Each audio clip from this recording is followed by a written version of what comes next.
कामधाम में लगने का वक्त हो गया। घर के पीछे उसका पोखर था, छोटी सी तलैया। चम्हार था, गांव में उसे कोई पानी भरने न दे, तो अपनी ही तलैया से अपना गुजारा करता था। देख के उसकी आंखें ठगी रह गई। बेमौसम कमल का फूल खिला। उसने अपनी पत्नी को पुकारा, सुन, ये क्या हुआ? ये कभी नहीं हुआ, मेरी जिंदगी हो गई। ये कोई मौसम है, ये कोई समय है? कली भी ना थी रात तक और सुबह इतना बड़ा फूल खिला। इतना बड़ा फूल कि कभी खिला नहीं देखा। ये कैसे हुआ? उसकी पत्नी ने कहा, हो ना हो बुद्ध पास से गुजरे होंगे, क्योंकि मैंने सुना है जब बुद्ध गुजरते हैं तो असमय फूल खिल जाते हैं। सुदास हंसने लगा। उसने कहा कि पागल, यहां कहां बुद्ध गुजरेंगे? इस चम्हार के झोपड़े के पास से कहां बुद्ध गुजरेंगे? उसने आसपास खबर की, पता चला कि यह सच है। सांझ ही बुद्ध का आगमन हुआ है, वो इसी रास्ते से गुजरे हैं और आगे जाके एक अमराई में रुके। तो सुदास ने कहा कि फिर क्या करूं इस फूल का? ये तो बड़ा शुभ अवसर है। इस फूल को तोड़ के मैं सम्राट को बेच दूं, 150 रुपए जरूर इनाम में मिल जाएंगे, क्योंकि असमय का कमल। तो वो फूल को तोड़ के राजमहल की तरफ जाता था। चकित हुआ, राजा का रथ ही आ रहा था। अभी सूरज उग रहा था और राजा का रथ, स्वर्ण रथ, सूरज में यूं चमक रहा था जिससे दूसरा सूरज उग रहा हो। वो ठिठक के राह पर ही खड़ा हो गया। माजरा क्या है? रात इस गरीब के झोपड़े के सामने से बुद्ध गुजरे, सुबह सम्राट का स्वर्ण रथ आ रहा। इस रास्ते पे कभी आया ही नहीं। ये चम्हारों की बस्ती, यहां सम्राट आए किस लिए? ठिठक के खड़ा हो गया।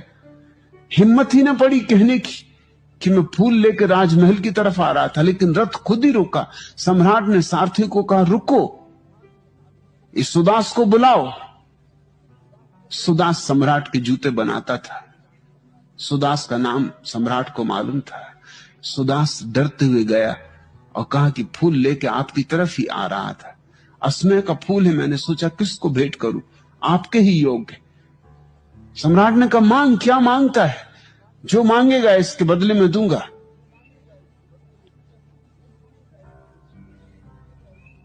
सुदास ने कहा कि जो आप दे देंगे। नहीं, सम्राट ने कहा, तू मांग, क्योंकि ये फूल मैं बुद्ध को चढ़ाने ले जाऊंगा। तू जो मांगेगा दूंगा। बुद्ध प्रसन्न होंगे देखकर ऐसे असमय का फूल, इतना सुंदर, इतना बड़ा फूल कमल का। सुदास के गरीब मन में भी एक अमीर चाह उठी कि क्यों मैंने ही चढ़ा दूं जाके फूल। रोटी रोजी तो चल ही जाती है,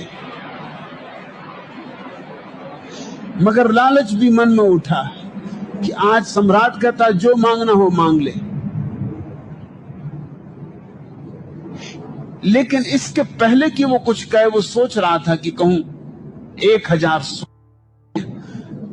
हिम्मत नहीं बध रही थी कि 1000 स्वर्ण असरफियां मांग रहा हूं एक फूल के लिए।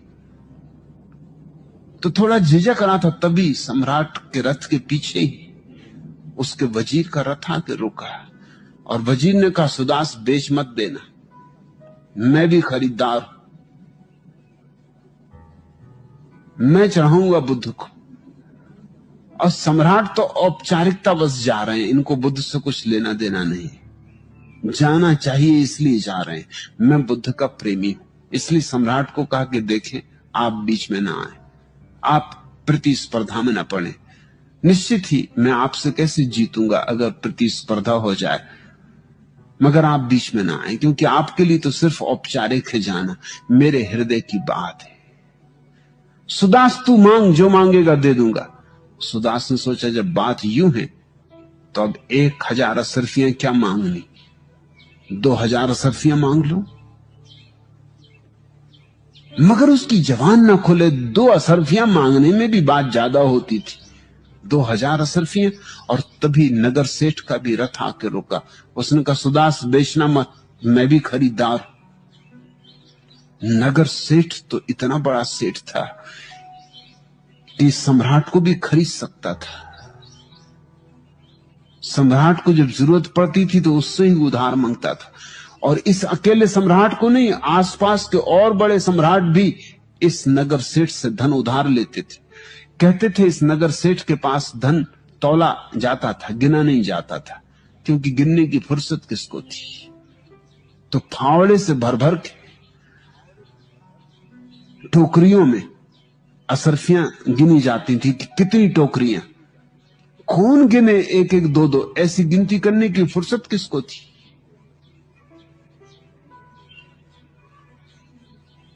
उस सेठ ने कहा कि तू जो कहेगा,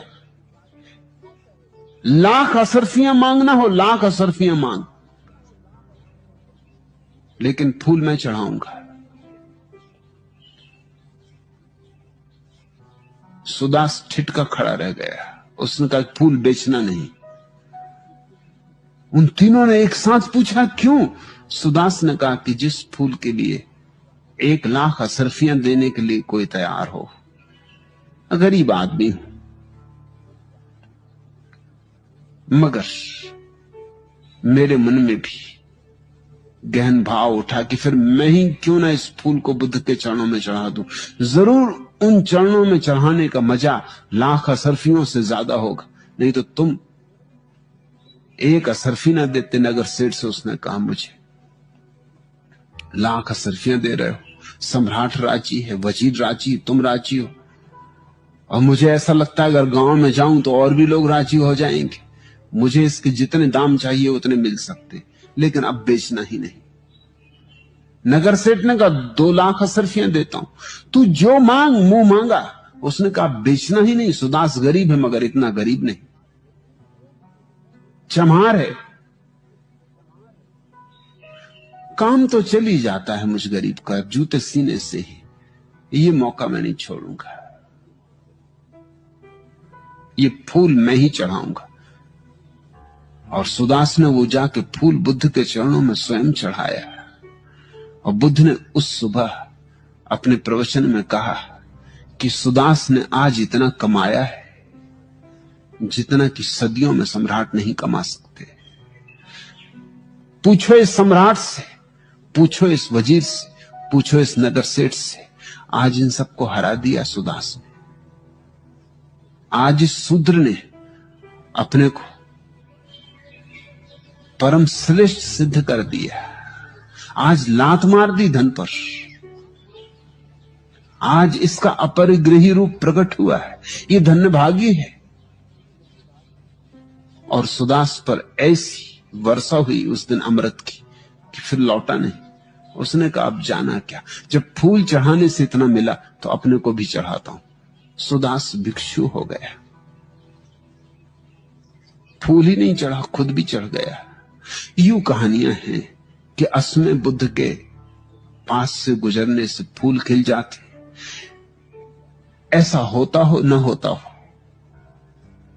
हो नहीं सकता ऐतिहासिक अर्थों में, क्योंकि समय कोई नियम नहीं बदलता। होना चाहिए मगर होता नहीं। प्रकृति तो निरपवाद रूप से चलती है, कुछ भेद नहीं करती, लेकिन प्रतीकात्मक हैं ये बातें। बुद्धों की मौजूदगी में सदियों से निष्प्राण पड़े धर्म में पुनः प्राण की प्रतिष्ठा होती। जिस व्यक्ति ने स्वयं सत्य को जाना है वह धर्म को जीवित करता है। सिर्फ वही, केवल वही, उसके छूने से ही धर्म जीवित हो उठता है। और उसे धर्म को मारने वाले वे लोग हैं जिन्होंने स्वयं तो अनुभव नहीं किया है, लेकिन जो दूसरों के उदार वचनों को दोहराने में कुशल होते।